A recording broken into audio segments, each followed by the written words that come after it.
Boa noite a todos.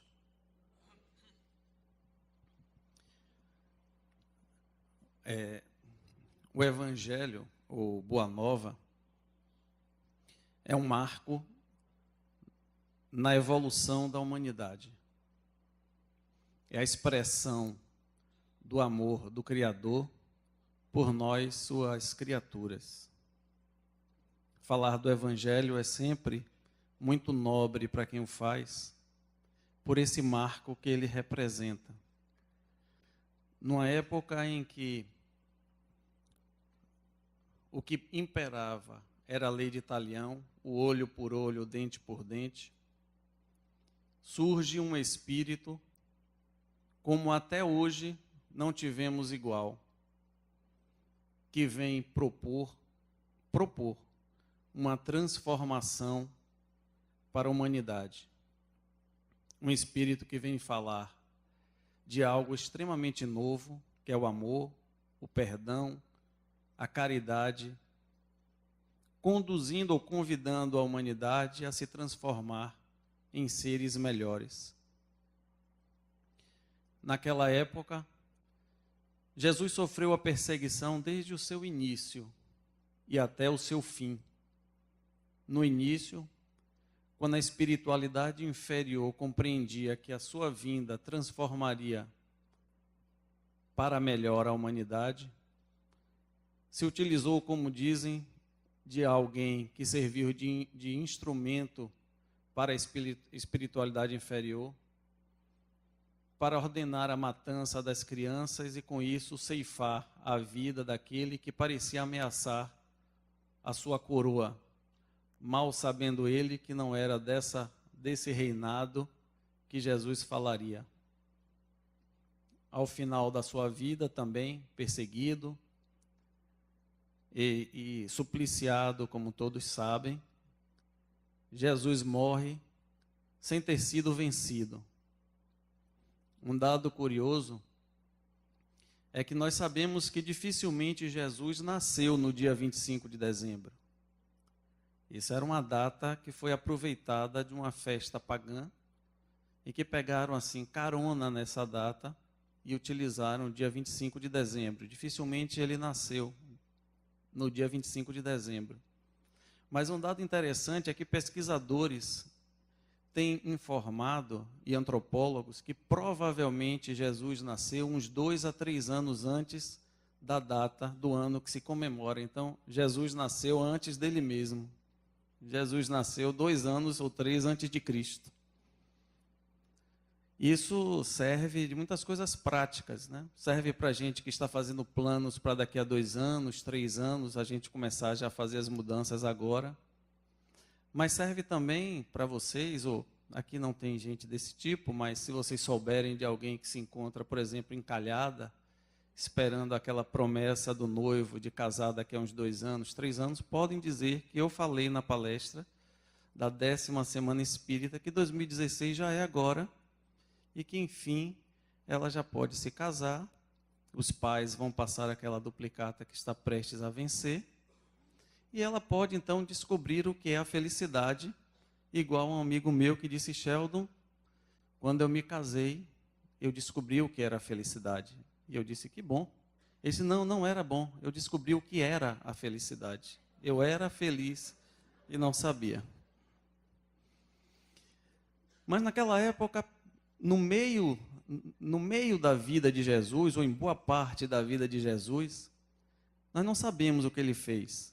Algumas pessoas dizem que ele seguiu o pai, teve uma vida como qualquer garoto, como qualquer jovem, ele foi carpinteiro, ajudava o pai.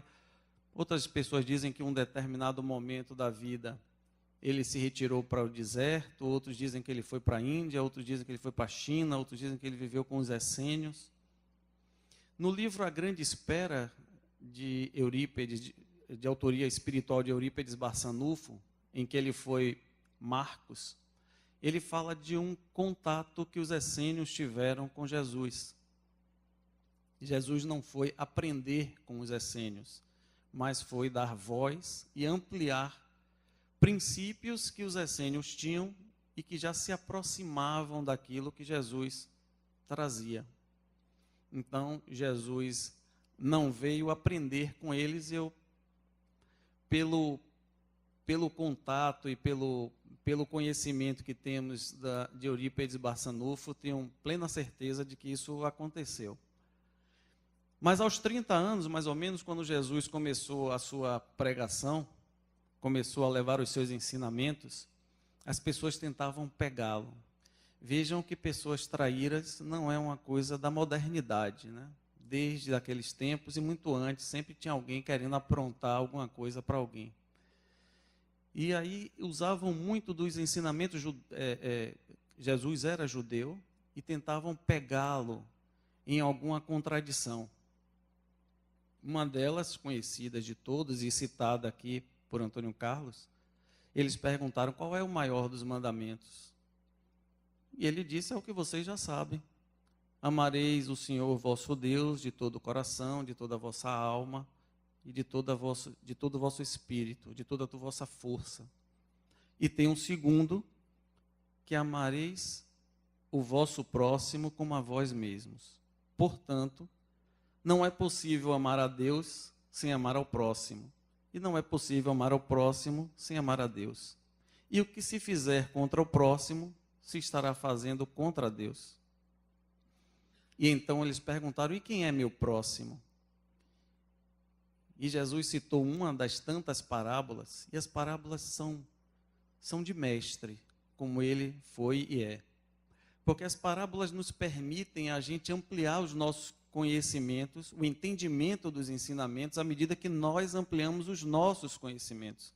À medida que os horizontes vão se ampliando, nós vamos entendendo cada vez mais e melhor o que ele nos deixou. E ele citou a parábola que todos conhecem, que é do bom samaritano.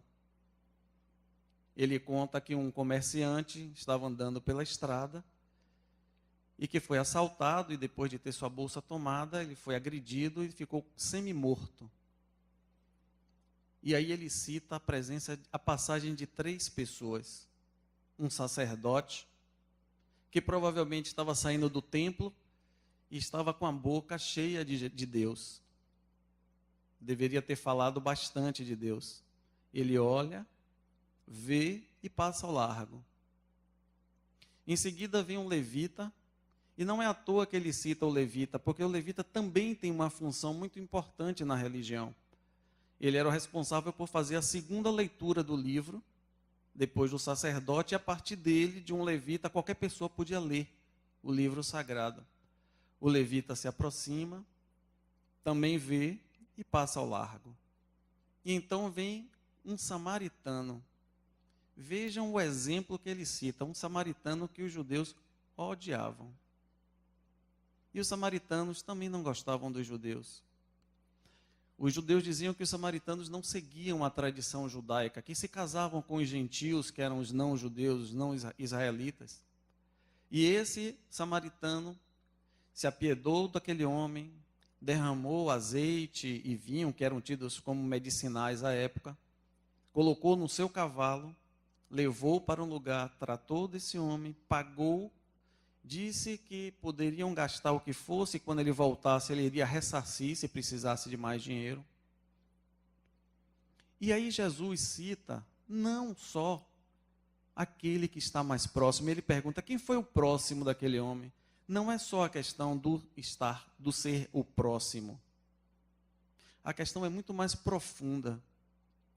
Jesus citou dois religiosos, e até hoje nós temos pessoas que se escondem por detrás da religião, que usam o rótulo da religião como se a religião concedesse a essas pessoas valores, princípios que elas ainda não adquiriram. Então você pergunta a uma pessoa, você faz assim? Não, eu sou tal religião. Você faz isso? Não, eu sou de tal religião. Sim, e daí? As religiões, elas sempre nos convidam a coisas boas. Não tem nenhuma religião, pelo menos que eu conheça, que seja ruim, que mande matar, que mande... As pessoas é que deturpam os valores da religião, mas todas elas são boas, pregam praticamente as mesmas coisas. As suas ideias, as suas concepções às vezes mudam, mas os seus princípios são de amor, de perdão, de caridade. Mas as pessoas acham que adotam uma religião, professam uma religião e a partir daí já passam a ser boas, caridosas, amorosas. A gente sabe que não é assim. As religiões nos convidam a uma transformação que certamente transformação de valores e princípios que certamente nós ainda não temos. Mas nós não podemos nos esconder sob o rótulo de que que somos de alguma religião e, portanto, somos melhores, fazemos isso, fazemos aquilo, somos os bons. Aliás, eu tenho certas expressões que eu nem consigo atingir ainda na minha limitação. Com todo respeito a todas as religiões, mas tem uma que não sei nem qual é, juro que não sei qual é, mas as pessoas andam sempre dizendo, Deus é fiel. Aí a pessoa bota no fundo do carro, Deus é fiel, e sai fazendo, cortando todo mundo, passando o sinal vermelho. Deus é fiel a quê? Quer dizer, e não é a pessoa que é fiel aos princípios das leis de Deus. É Deus que é fiel aos princípios. Jogador de futebol, com todo respeito, se tiver algum aqui, mas gosto muito de usar na camisa por baixo, Deus é fiel. Aí ele entra em campo, dá pontapé, a bola sai, ele diz que não sai, xinga o juiz, xinga o adversário, quebra a perna do outro. Quando sai, ele diz, ganhei graças a Deus. Eu fico me perguntando, se eu fosse jornalista, eu perguntaria, vem cá, o outro perdeu graças a quem? Então, vocês precisam me dizer de que lado está Deus, para não torcer pelo diabo. Porque se um foi graças a Deus, o outro perdeu graças a Deus também. Ou se estabelece alguma disputa nas esferas divinas entre Deus e o diabo. Se for, me avisem. Seguindo os ensinamentos, nós vamos encontrar uma outra figura que foi importantíssima para a divulgação dos ensinamentos de Jesus. Um doutor da lei, de nome Saulo de Tarso, perseguidor dos seguidores de Jesus, que teve a sua conversão, como todos sabem, à porta de Damasco, se transforma depois em Paulo de Tarso e passa a ser o maior divulgador de Jesus. Um espírito de uma grandiosidade tão grande, grandiosidade grande é ótimo, né? de uma grandiosidade tão imensa, ainda bem que depois a gente pode editar esse vídeo, se contar com amizade, viu? Importante. Mas Paulo de Tarso, ele tem um dado interessante também, que vocês sabem, quem já leu a Bíblia, sabe que vem o Evangelho e depois as cartas de Paulo. Na verdade, as cartas vieram antes dos Evangelhos. Os Evangelhos foram escritos, o primeiro Evangelho estima-se que tenha sido escrito 60 a 65 anos depois de Cristo. E teve Evangelho que alguns pesquisadores dizem que é o Evangelho de João, que talvez tenha sido escrito 100 a 150 anos depois de Cristo. Tanto que não se diz que é o Evangelho de João, de Mateus, de Marcos, de Lucas, nem o Evangelho segundo eles. É o Evangelho segundo o que eles contaram, porque talvez nem eles tenham deixado nada escrito, e as pessoas foram compilando o que eles diziam, alguma coisa que eles escreveram. Então, as cartas de Paulo são cartas primorosas. Tem a primeira carta dele aos Coríntios, e não aos corintianos, como algumas pessoas podem pensar, mas aos Coríntios, em que ele tem aquela frase, aquela expressão, ainda, e fala da caridade, ainda que eu falasse todas as línguas dos homens, e mesmo a língua dos anjos, se eu não tivesse caridade, seria como um bronze sonante. Um bronze é um metal sonante, e um símbolo, que é um instrumento que retine. Se eu tivesse o dom da profecia e penetrasse todos os mistérios e tivesse a perfeita ciência de todas as coisas, se eu não tivesse caridade, tudo isso não me valeria de nada. Se eu tivesse distribuído os meus bens para alimentar os pobres e tivesse entregue meu corpo para ser queimado, se eu não tivesse caridade, de nada me serviria.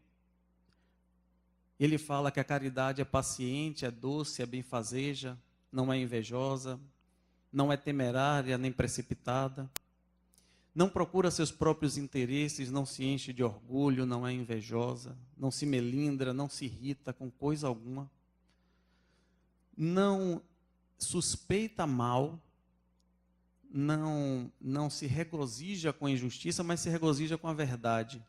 E ele diz que a caridade tudo suporta, tudo crê, tudo espera, tudo sofre. Ele diz que agora essas três virtudes, a fé, a esperança e a caridade, permanecem, mas entre elas, a mais excelente é a caridade.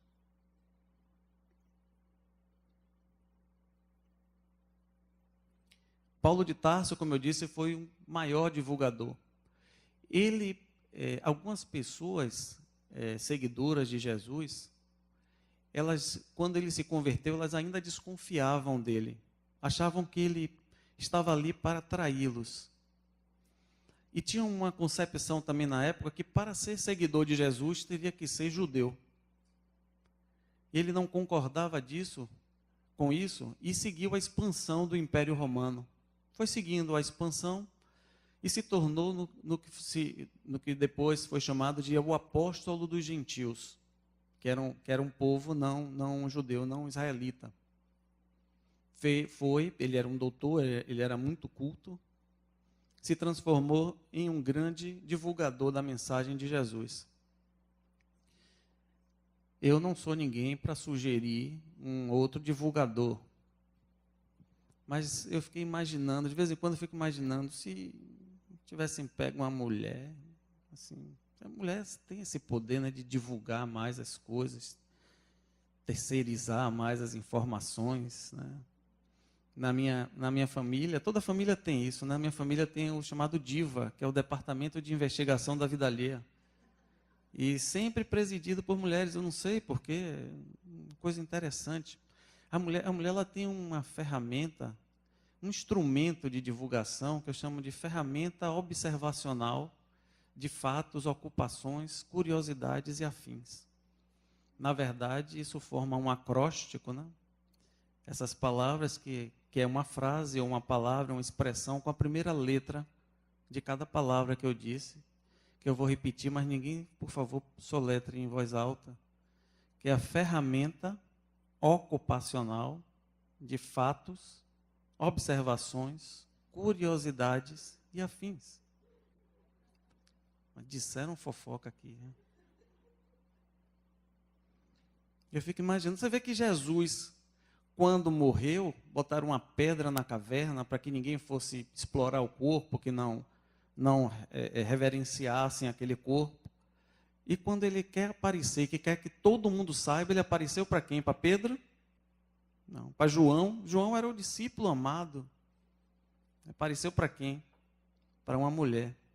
A humanidade logo soube que Jesus continuava vivo. Impressionante. Olha, se amanhã eu aparecer com o olho roxo, vocês já sabem o que é, né? Mas eu posso dizer que é inspiração dos espíritos. Espírita tem essa desculpa. Passados os séculos, em 1859, Allan Kardec publica um livro chamado O que é o Espiritismo. Nesse livro, ele coloca pela primeira vez a expressão fora da caridade não há salvação, que se tornou um lema para os espíritas, um lema para o espiritismo. No outro ano, Paulo de Tarso, em espírito, claro, comenta sobre isso e dizem até alguns pesquisadores que essa expressão foi colocada nas outras edições do que é o Espiritismo, depois do comentário que Paulo de Tarso faz sobre a caridade. Outras pessoas dizem que não, que Paulo de Tarso fez o comentário em cima da expressão que Allan Kardec, sobre a inspiração dos espíritos, colocou. Vejam a felicidade dessa expressão. Fora da caridade não há salvação. Veja que ele poderia ter dito, fora do espiritismo não há salvação. Ou fora da religião não há salvação. Se ele tivesse feito isso, seria de uma infelicidade. Não seria o homem inteligente e culto que ele foi. Porque se ele coloca fora da religião, significa que aquelas pessoas que não professassem aquela religião, não seriam salvas. E a gente fala salvação Não é salvação do inferno, ou de ter sido expulso do paraíso, nada disso. É a salvação da própria ignorância, que é a essência básica nossa. Nós fomos criados simples e ignorantes. Essa é a salvação. Veja que que Kardec poderia ter colocado também fora da verdade. Coisa mais nobre, fora da verdade não há salvação. Mas o nosso planeta, ele é chamado de um planeta de verdades transitórias. O que é verdade hoje, daqui a 100 anos, não é mais a verdade. Porque nós estamos evoluindo. Leis físicas que foram tidas como revolucionárias hoje não servem mais. Então, se colocássemos a verdade, primeiro, isso se perderia com o tempo. Segundo, apareceriam sempre os donos da verdade. Então, ele coloca que fora da caridade não há salvação. Em 1864, e aí já há 150 anos, motivo da palestra de hoje, surge o Evangelho segundo o Espiritismo. 150 anos.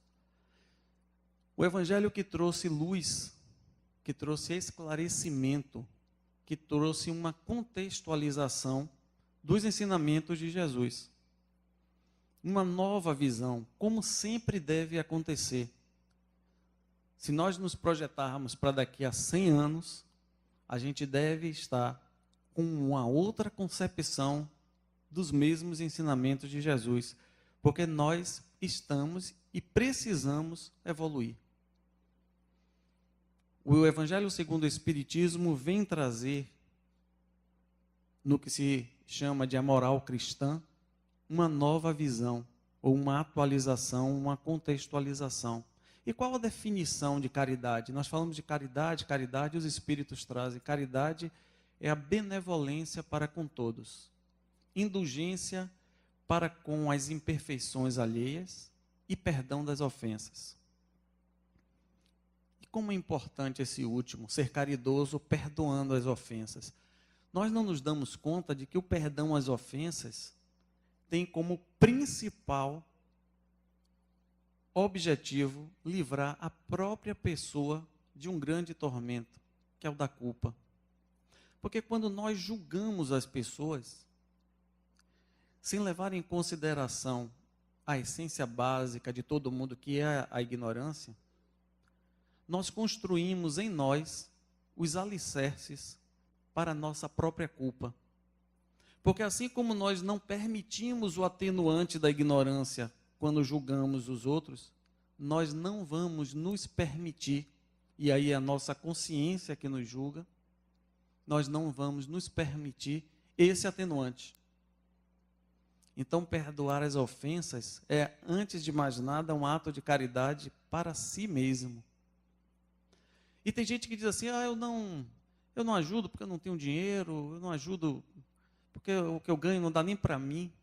A caridade não se expressa só em material. Os Espíritos trazem que a caridade ela pode ser material, mas pode ser também moral. A caridade ela se expressa, a gente pode dizer que ela se expressa também por pensamentos, sentimentos e ações. Então todos nós podemos praticar a caridade. E nós dizemos que a caridade é tão flexível que qualquer pessoa pode praticar.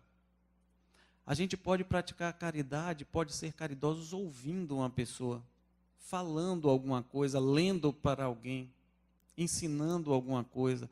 E mesmo quem é surdo, pode ser caridoso estando ao lado de alguém, mesmo sem ouvir nada, mesmo sem falar nada, porque muitas vezes o que as pessoas precisam é de alguém ao seu lado.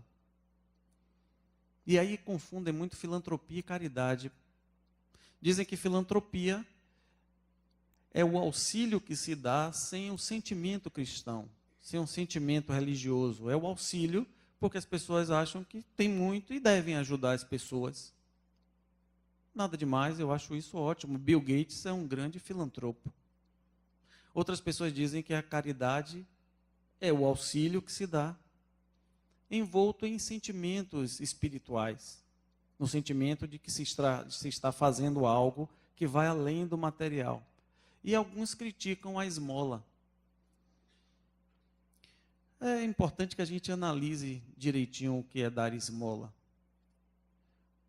Muitas vezes a gente acha que está fazendo alguma coisa boa, está dando um dinheiro a uma criança que na verdade está sendo explorada por pais ou até por pessoas que alugam essas crianças das suas mães, dos seus pais. Elas poderiam estar na escola e a gente às vezes de boa fé faz. Mas outras vezes as pessoas fazem, doam, como dizia Jesus, permitindo que a mão esquerda saiba o que a mão direita faz.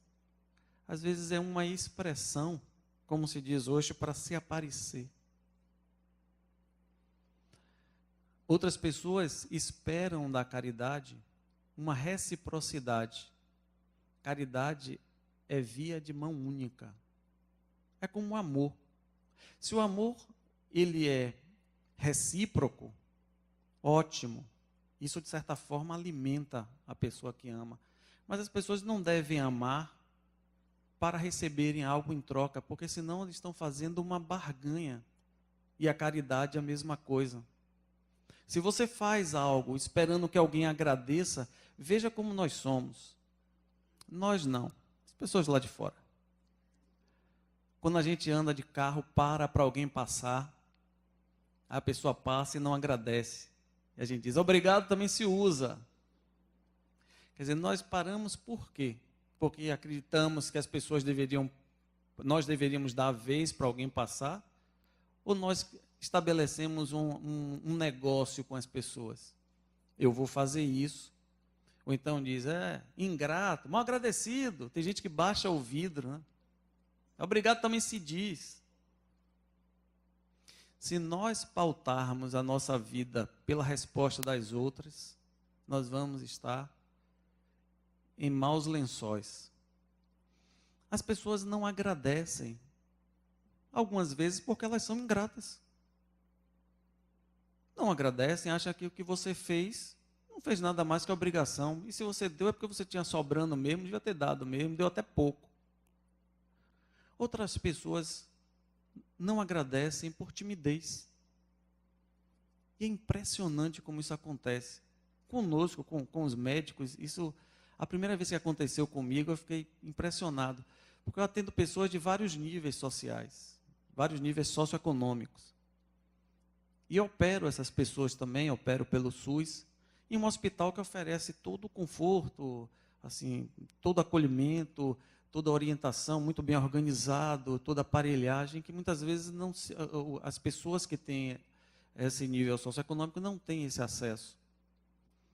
E a primeira vez que eu ouvi uma pessoa na minha frente, com isso que eu vou contar para vocês, eu fiquei meio paralisado, sem entender o que ela queria dizer. Eu operei, ela aí sentou, a mulher ao lado. O pessoal, às vezes, nesses lugares, pergunta, minha esposa pode entrar? Eu fiz, claro, que ela sabe mais de sua vida do que você mesmo. É importante que sua mulher esteja presente. Aí ele fez assim, doutor, eu terminei, fiz a revisão, ele estava bem. E ele ficou na minha frente sentado, tá certo. Ele cutucou a esposa, fez assim, fale. Ela fez, não, fale você. Eu fiz, o senhor está sentindo alguma coisa? Ele fez, sabe o que é, doutor? É que assim, eu estava pensando que lá em casa tem um quintalzinho, a gente tem umas mangueiras. Eu estava pensando em trazer umas mangas para o senhor, mas eu pensei assim, poxa, o senhor vai se ofender, né? Porque imagine, manga para um médico. E eu olhei aquilo e fiz, meu Deus do céu. Eu fiz, olha, o que vale para mim, quase eu digo para ele, nem a sua gratidão me vale, porque eu não estou fazendo isso por gratidão, eu faria de qualquer forma. Mas eu falei com ele, olha, só o senhor parar, pensar, escolher uma manga e me trazer, isso para mim já é o máximo, não importa o valor. Não importa se é uma manga, uma graviola, uma pinha, o que for. É o gesto seu de gratidão que me sensibiliza. Eu não quero que o senhor traga manga, não quero que o senhor não carregar peso. Porque é impressionante, essas pessoas vêm do interior E médico, acho que já ganhou de tudo. Eu tenho uns médicos aqui na frente que estão dando risada, mas um me perguntou, doutor, se eu tenho onde colocar um cavalo? Se é atualmente, eu digo, com o trânsito que está, eu digo, traga. Traga, porque eu vou chegar primeiro do que do jeito que eu estou andando no trânsito de Salvador. O outro fez assim, doutor, o senhor tem onde botar um boi? Quase eu digo para ele, traga já cortadinho. Traga tudo pronto, assim, congelado. Mas trazem, no outro dia uma paciente me chega, essa aí eu me arrepiei. Ela olhou para mim e fez, doutor, eu trouxe uns cocos para o senhor. Eu falei, meu Deus, a senhora carregou o coco, acabou minha cirurgia. Uma cirurgia, uma incisão enorme. Eu falei, como é que a senhora trouxe os cocos? Eu pedi ao meu vizinho, ele tem um carro, ele subiu para mim, cortou o coco, o vizinho já está adorando. Vem aqui fora para o senhor passar para o seu carro. Aí saio eu do hospital, na parte interna ainda do hospital, mas na parte de fora do ambulatório. O fundo do carro do sujeito estava quase no chão.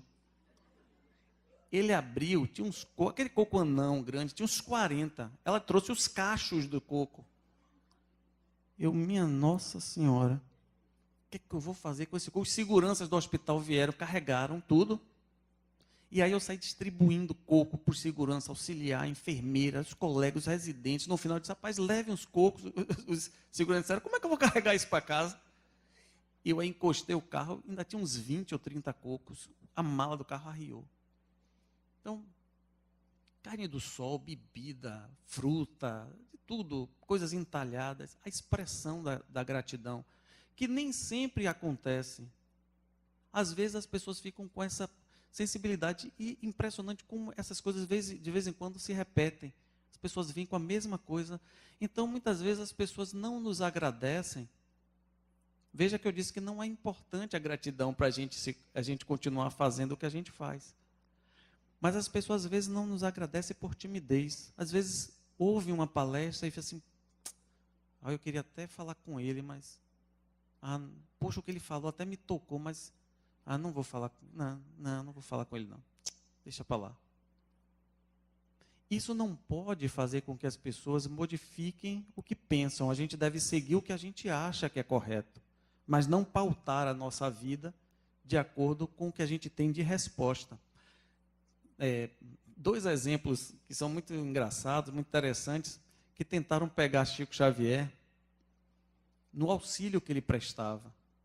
Ele dizendo, as pessoas perguntavam, Chico, você acha que o que você faz vai mudar as pessoas? Vai resolver a situação que eles passam? Um homem que psicografou centenas de livros, milhares de cartas, consolos, palavras, e o trabalho social que ele fazia. Ele disse, sabe o que eu faço? O que a gente faz aqui é o seguinte, é igual uma casa. Uma casa quando está pegando fogo. A gente vai, o dono vai, ele liga para o bombeiro, mas não fica sentado na frente da casa esperando ela pegar fogo, não. A gente pega uns baldes de água e vai jogando. É o que eu faço, a gente faz isso aqui, até que os bombeiros mesmo cheguem e apaguem o fogo da miséria das pessoas.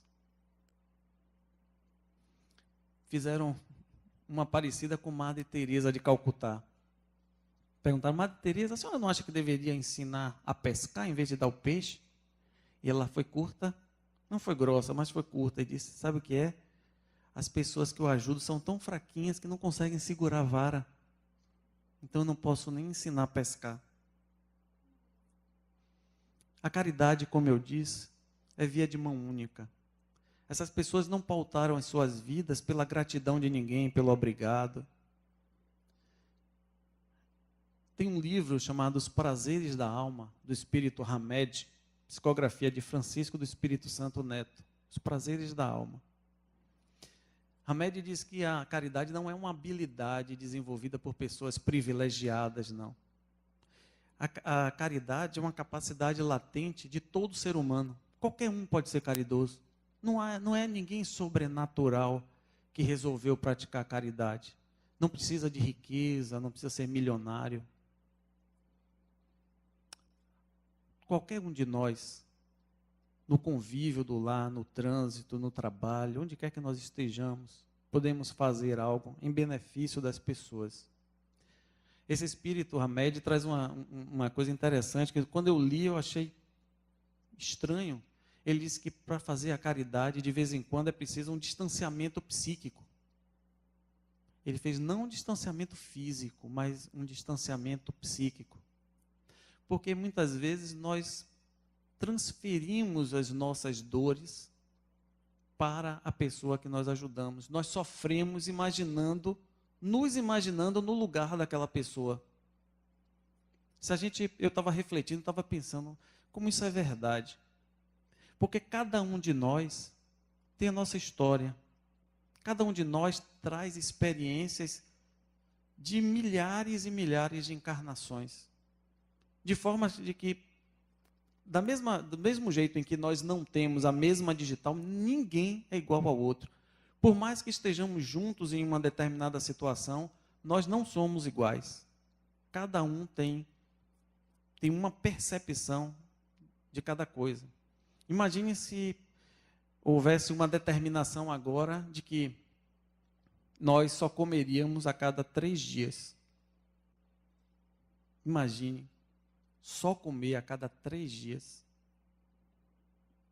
Agora imagine se a gente falasse isso para quase 1 bilhão de pessoas que passam fome no mundo e dizer, você vai comer a cada 3 dias.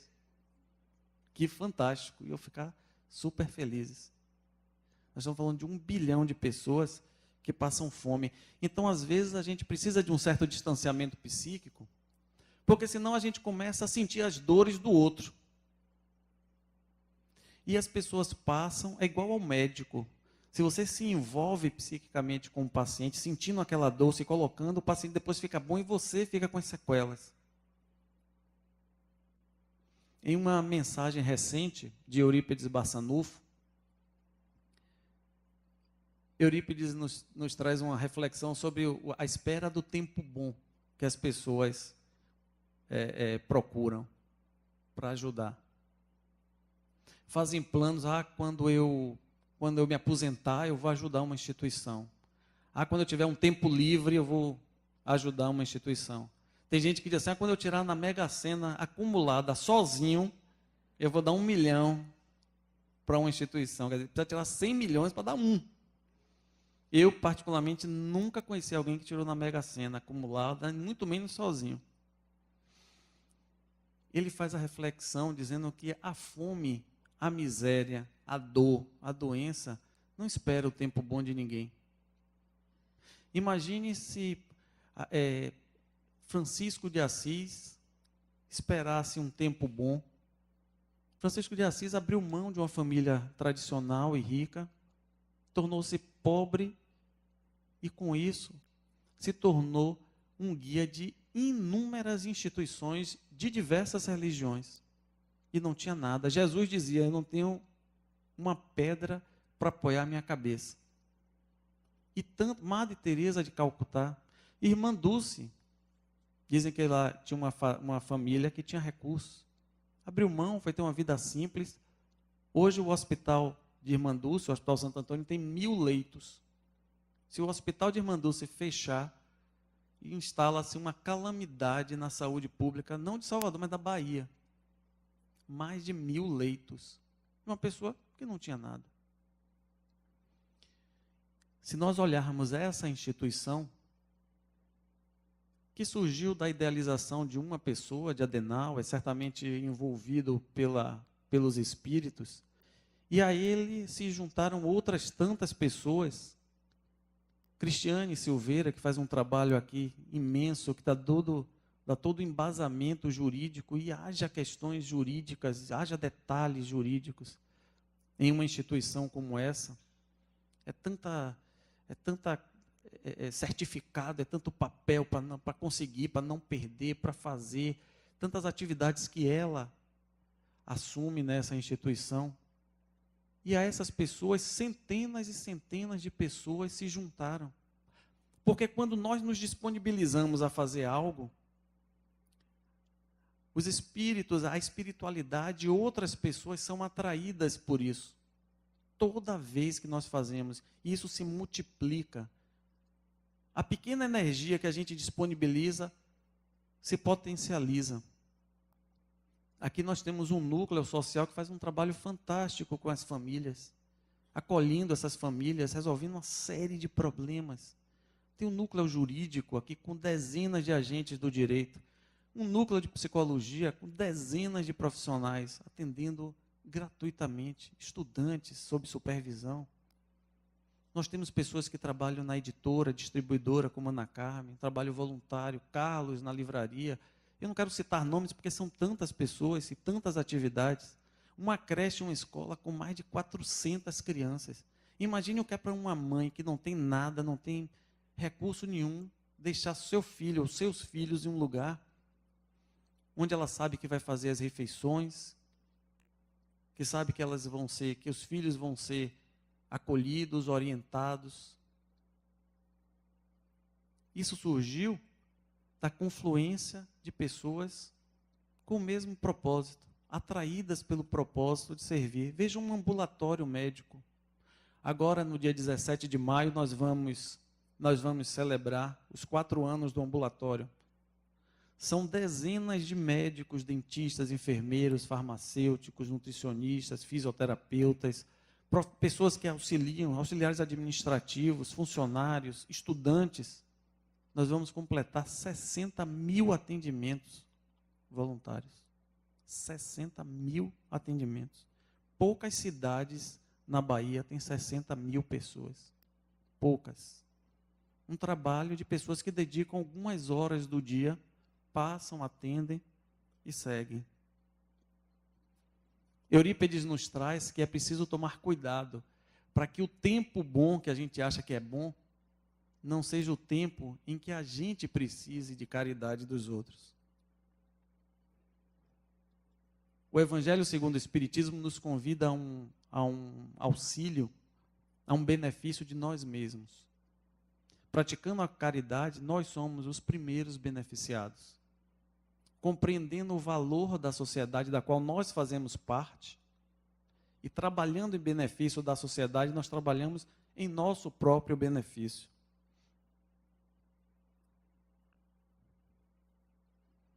Não devemos nos esquecer que nós temos uma interdependência. Nós, na sociedade, temos uma interdependência. Tudo que nós fazemos tem uma repercussão. Fazemos de bom ou que fazemos de ruim. Vejam uma música que foi cantada aqui, que é de Almir Sater, né? Ele deve ser espírita. Que ele cantou: ando devagar porque já tive pressa, e levo esse sorriso porque já chorei demais. Ele diz: cada um de nós constrói a sua história, e cada ser em si carrega o dom de ser capaz, de ser feliz. É porque às vezes a gente canta a música, se sensibiliza pela melodia, às vezes nem presta atenção. Acontece às vezes comigo, eu canto, depois eu paro, meu Deus, como interessante essa letra. Não devemos nos esquecer que fazer o bem demanda esforço. Para a gente fazer o bem, demanda esforço. Para a gente fazer o mal ou deixar que o mal grace, muitas vezes basta não fazer nada, basta a inércia. Mas é preciso fazer alguma coisa, é preciso a gente sair da nossa condição. E como lembra o Evangelho, que foi a Boa Nova, que é a Boa Nova, o ensinamento de Jesus, saber que Jesus é a expressão do amor, a maior expressão do amor e da caridade que nós tivemos. Jesus é sujeito, verbo e predicado. Muito obrigado.